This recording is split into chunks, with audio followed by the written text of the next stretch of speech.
reste un regard de tristesse de voir le piquet de grève, parce que le piquet de grève est en général la solution ultime. Quand on arrive au piquet de grève, ça veut dire qu'on ne se parle plus. Et ce n'est pas ça l'objectif. L'objectif, lorsqu'on gère, c'est qu'il faut maintenir nos dialogues, quelles que soient les difficultés qu'on rencontre. Donc lorsqu'on ne se parle plus, ce n'est généralement pas de bon augure. Donc l'idéal serait que le dialogue se rétablisse pour mettre fin à ce piquet de grève et que un peu de sérénité revienne pour que les discussions se fassent en toute quiétude. Justifié ou pas justifié, là n'est pas le problème. La problématique qui se pose, c'est comment nous faisons pour que les agents de l'État, que sont les personnels de santé, puissent faire leur travail dans les conditions les plus acceptables possibles. Parce que si le prestataire, si le médecin, l'infirmier, le garçon de salle n'a pas les outils pour faire son travail, quelle performance on attend et quel est le résultat qu'on aura sur le patient qui est au centre de tout cela. Parce que nous parlons de matériel, nous parlons du cadre de travail, nous parlons des primes, mais celui qui est au centre de tout ça, c'est le patient, c'est lui qui paye le prix lorsque la situation se désintègre.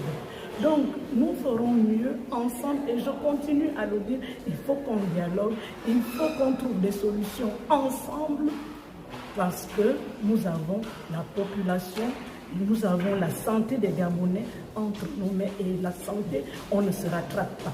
Lorsqu'on rate en santé, quelqu'un au cimetière, vous ne devez pas le chercher là-bas pour dire je vais rattraper. Pour moi, vraiment, l'urgence, le plus important, c'est que nous posons les problèmes à tête reposée, acquis de droit, et que tout ne va pas être réglé.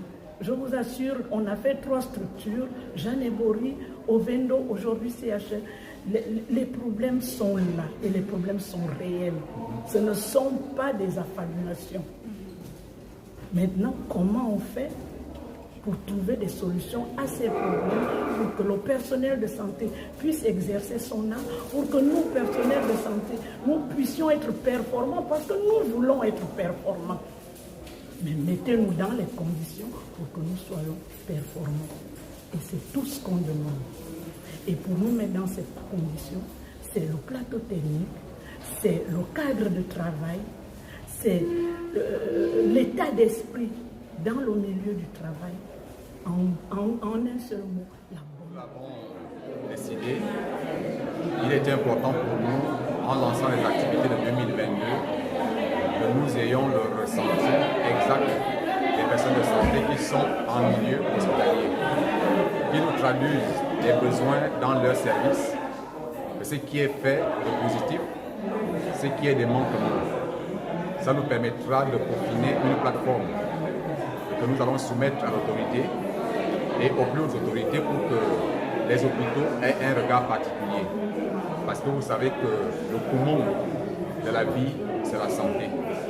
Et nous n'avons pas voulu que nous ayons un écart de position dans ce que nous devons traduire à la hiérarchie.